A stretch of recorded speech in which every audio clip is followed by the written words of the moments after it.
오늘 하나님 말씀 빌립보서 1장 12절부터 26절까지 말씀입니다. 빌립보서 1장 12절부터 26절 말씀 우리 한 절씩 교독하고 마지막은 합독하도록 하겠습니다. 형제자매 여러분, 내게 일어난 일이 도리어 복음을 전파하는 데에 도움을 준 사실을 여러분이 알아주시기를 바랍니다. 내가 그리스도 안에서 감옥에 갇혔다는 사실이 온 진리대와 그 밖의 모든 사람에게 알려졌습니다. 주님 안에 있는 형제 자매 가운데서 많은 사람이 내가 갇혀 있음으로 말미암아 더 확신을 얻어서 하나님의 말씀을 겁없이 더욱 담대하게 전하게 되었습니다. 어떤 사람들은 시기하고 다투면서 그리스도를 전하고 어떤 사람들은 좋은 뜻으로 전합니다. 좋은 뜻으로 전하는 사람들은 내가 복음을 변호하기 위하여 세우심을 받았다는 것을 알고서 사랑으로 그리스도를 전하지만, 시기하고 다투면서 하는 사람들은 경쟁심으로 곧 불순한 동기에서 그리스도를 전합니다. 그들은 나의 감옥 생활에 괴로움을 더하게 하려는 생각을 품고 있습니다. 그렇지만 어떻습니까? 거짓된 마음으로 하든지 참된 마음으로 하든지 어떤 식으로 하든지 결국 그리스도가 전해지는 것입니다. 나는 그것을 기뻐합니다. 앞으로도 또한 기뻐할 것입니다. 나는 여러분의 기도와 예수 그리스도의 영의 도우심으로 내가 풀려나리라는 것을 압니다. 나의 간절한 기대와 희망은 내가 아무 일에도 부끄러움을 당하지 않고 온전히 담대해져서 살든지 죽든지 전과 같이 지금도 내 몸에서 그리스도께서 존귀함을 받으시리라는 것입니다.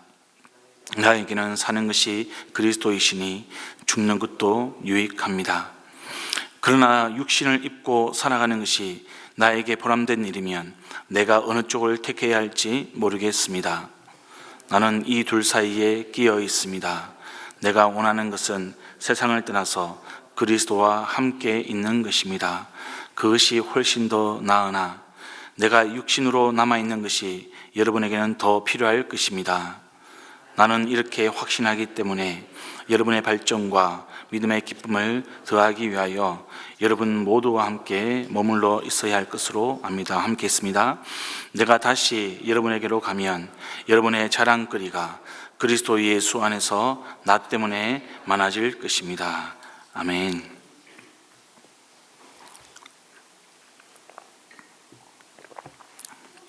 여러분, 오늘 본문은 세 부분으로 좀 나눠서 살펴보려고 합니다. 첫 번째 부분은 12절부터 14절까지고요. 두 번째 부분은 15절부터 18절, 마지막은 이제 19절부터 26절까지 좀 나누어서 우리가 묵상해 보고자 합니다.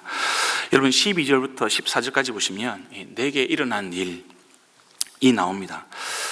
이것은 13절에 내가 그리스도 안에서 감옥에 갇혔다라는 사실, 그 사실을 이야기하는 거죠. 근데 여러분, 사도 바울은 이것을 오히려 복음을 전파하는데 도움을 주었다라고 고백을 합니다. 여러분, 세상의 기준으로 보면 감옥에 갇힌다는 것, 이것은 불행한 일입니다. 행복한 일이 아니고요. 근데 지금 바울은 감옥에 갇혔다는 사실이 더 이상 불행한 일이 아니다, 이렇게 이야기를 하고 있습니다. 왜 그렇습니까? 지금 사도 바울은 자기가 감옥에 갇힌 것 때문에 복음이 전파되었다, 그 사실이 본인에게는 더 이상 불행한 일이 아니라고 하는 그런 고백의 원천인 거죠. 많은 형제와 자매들이 자기 때문에 더욱 확신을 얻었고 하나님 말씀을 겁없이 전했다라고 이야기하고 있습니다. 그래서 그는 비록 지금 감옥에 있지만 내가 주 안에서 기뻐하고 있습니다 라고 이야기하는 거죠. 어떻게 이것이 가능한 일인가? 이 바울의 기쁨의 이유가 어떤 삶의 환경이라든지 어떤 삶의 조건이 아니라 그리스도와의 관계, 하나님과의 관계, 우리 주님과의 관계에 있기 때문에 그렇습니다. 바울의 이런 모습을 보면서 우리는 한 사람을 더 떠올리게 됩니다. 바로 요셉이지요. 창세기 39장 1절에서 3절을 보면 이 요셉이 어떻게 형통한 자가 되었는지 자세하게 나오고 있습니다. 2절을 보시면 여호와께서 요셉과 함께 하심으로 그가 형통한 자가 되어서 그의 주인 애굽 사람의 집에 있으니 그의 주인이 여호와께서 그와 함께 하심을 보며 또 여호와께서 그의 범사에 형통하게 하심을 보았더라라고 되어 있습니다. 또 39장 20절부터 23절 보시면 요셉이 주인의 이 그를 잡아서 옥에 가두는 사건이 발생합니다. 21절에 이렇게 기록이 되어 있습니다. 여호와께서 요셉과 함께 하시고 그에게 인자를 더하사 간수장에게 은혜를 받게 하시매 여호와께서 요셉과 함께 하심이라 여호와께서 그의 범사에 형통하게 하셨더라. 여러분, 요셉은 형들에 의해서 노예로 팔렸습니다. 보디발의 집에 종으로 살아가는 사람이 되었습니다. 그런데 성경은 그가 형통한 자라고 이야기하고 있습니다. 그 집에서 종노릇을 하다가 보디발의 아내에 의해서 감옥에 갇히는 신세가 되었습니다. 그런데 또 신기하게 성경은 그가 형통한 자라고 이야기합니다. 여러분, 세상의 기준으로 보면 노예가 형통하면 얼마나 형통하겠습니까? 세상의 기준을 보면 감옥에 갇힌 자가 형통하면 얼마나 더 형통하겠습니까? 여전히 그는 노예의 신세고 여전히 그는 감옥에 갇힌 자의 신세인데 성경은 그를 형통하다라고 이야기하고 있는 겁니다. 이것은 하나님의 형통이 세상의 형통과 다르다는 것을 명확하게 이야기해 주고 있기 때문입니다. 세상에서 말하는 형통은 아무런 어려움 없이 그냥 일이 술술 잘 풀리는 것을 이야기합니다. 세상에서의 형통은 출세해서 재물이나 권력이나 명예를 남들보다 더 많이 가지는 것, 그것을 이야기합니다. 그런데 지금 요셉의 상황은 정반대의 상황입니다. 그런데도 성경이 그를 형통하다라고 이야기하는 그 이유, 여러분, 그것을 우리가 주목해야 하고 붙들어야 하는 겁니다. 하나님의 형통이라는 것은 바로 우리 하나님이 함께 하시는 것, 그것을 이야기하는 것입니다. 다시 말씀드립니다. 39장 2절에 보시면 여호와께서 요셉과 함께 하심으로 그가 형통한 자가 되었다라고 이야기합니다. 23절도 여전히 이야기해주고 있습니다. 여호와께서 요셉과 함께 하심이라 여호와께서 그를 범사에 형통하게 하셨더라. 여러분, 여기서 말하는 형통의 히브리어는 짜라흐라는 동사인데요, 어떤 의미를 가지고 있냐면 돌파하다, 건너가다, 유익하다, 이런 뜻을 가지고 있습니다. 여러분, 형통이라는 것은 하나님께서 나와 함께 하시기 때문에 고난을 돌파하는 것입니다. 하나님께서 나와 함께 하시기 때문에 건너갈 수 없이 보였던 그 홍해를 건너가는 것입니다. 하나님께서 함께 하시기 때문에 죽음조차도 나에게 유익이 되는 것, 그것이 바로 형통입니다.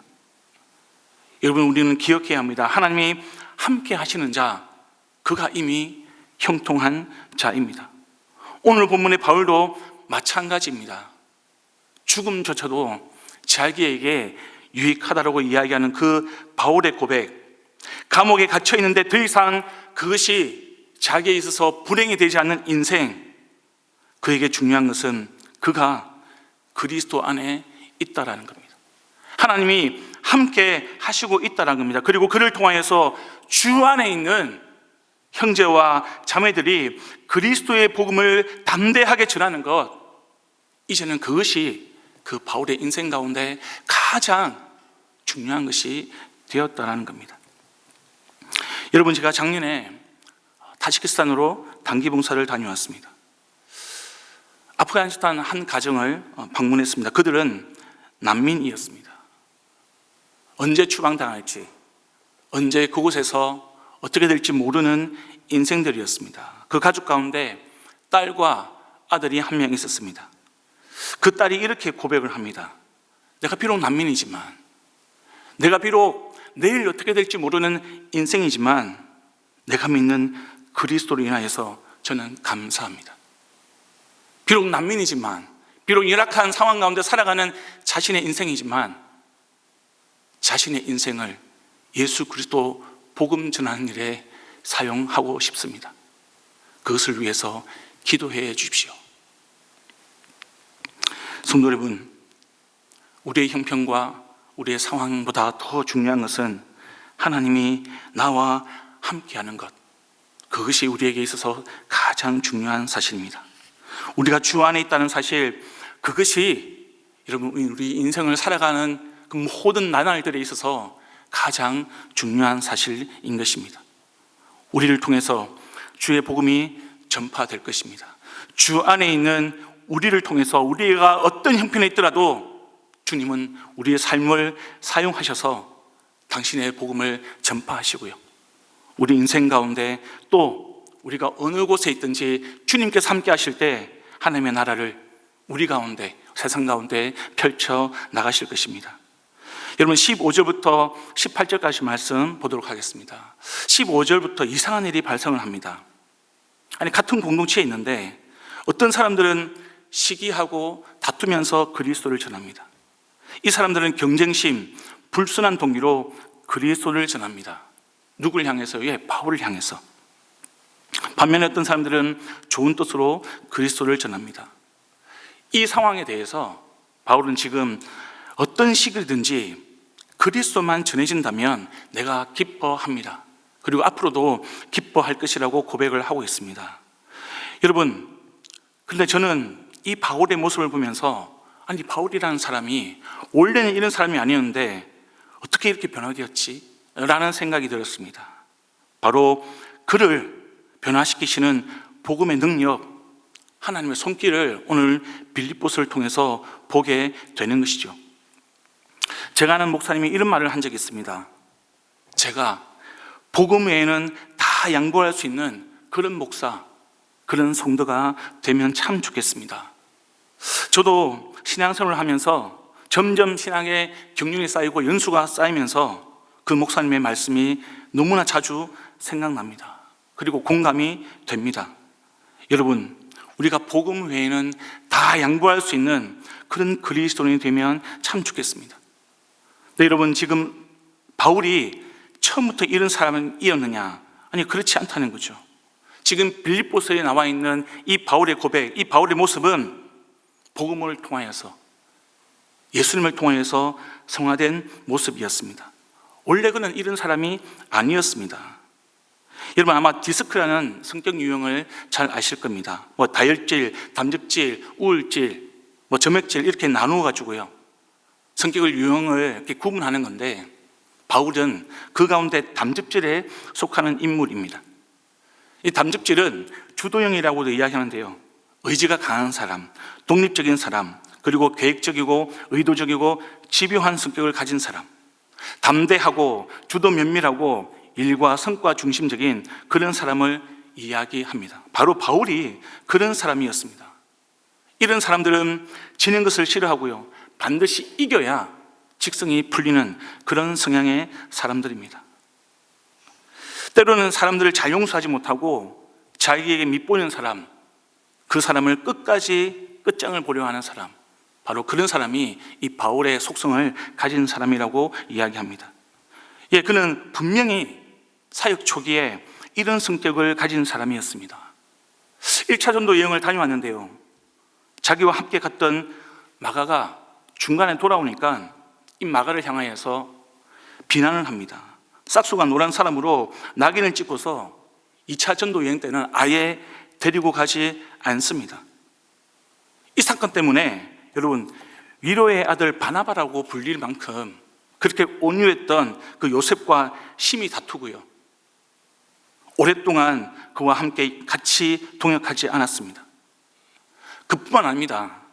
예수님의 수제자였고 당시 초대교회의 최고의 영적 지도자였던 베드로가 실수하고 잘못했을 때 따로 불러서 이야기하면 되거든요.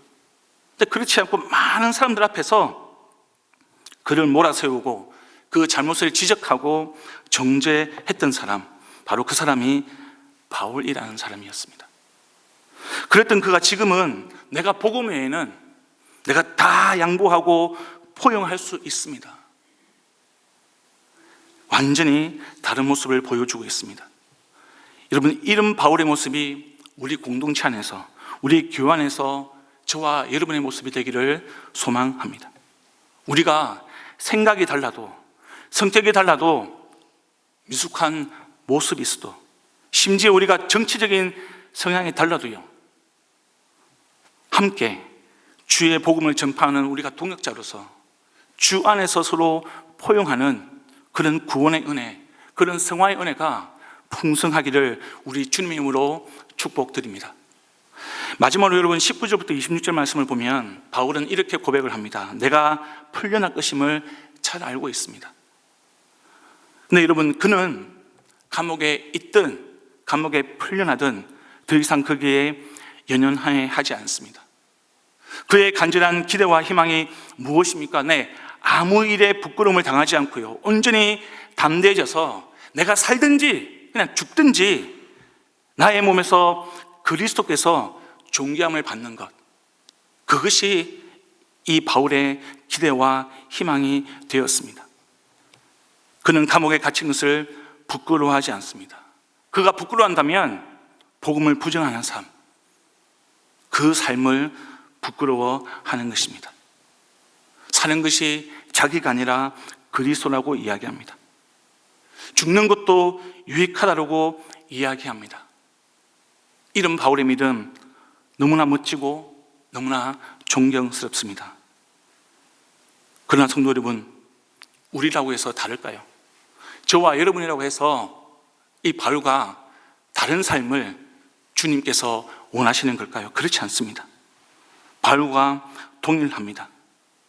우리가 복음 때문에 어려움을 당하고 손해당하는 것 너무 두려워하거나 너무 염려하지 마시기를 부탁드립니다.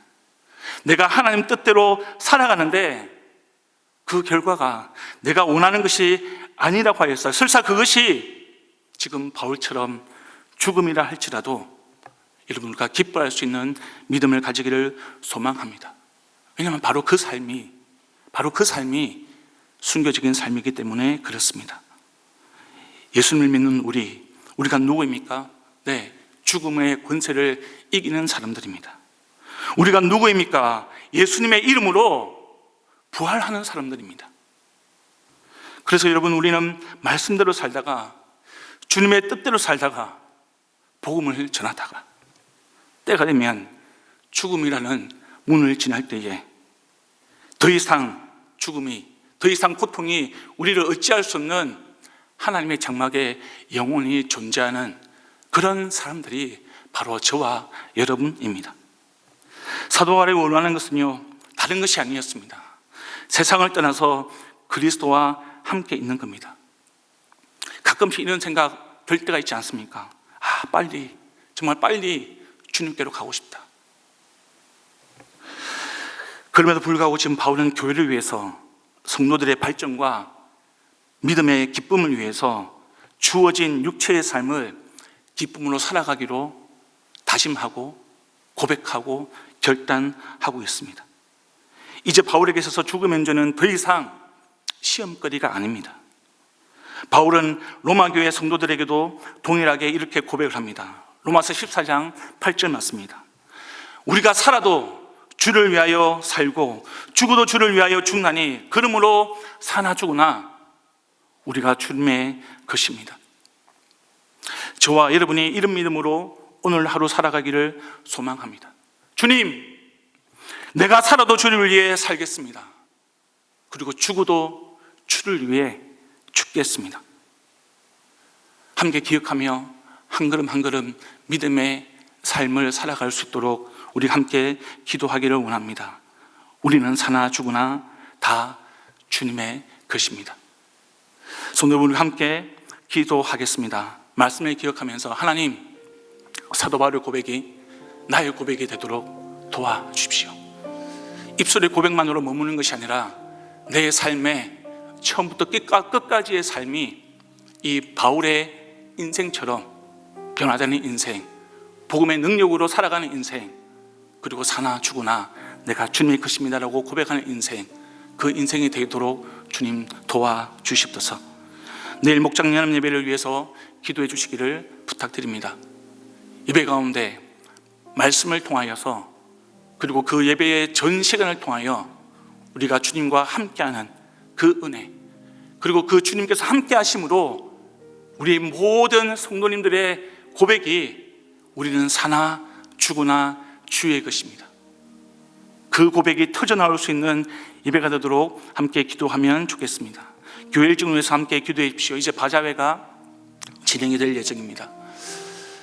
바자회를 통해서 단기봉사와 또 우리가 영혼구원을 위한 성리를 위한 헌금이 이루어질 것입니다.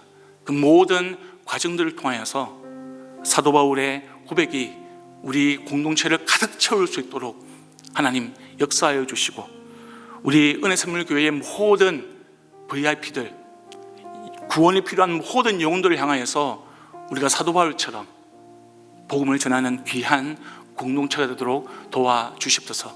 그리고 가지고 나오신 기도 제목으로 계속 기도를 이어가시겠습니다. 기도합니다.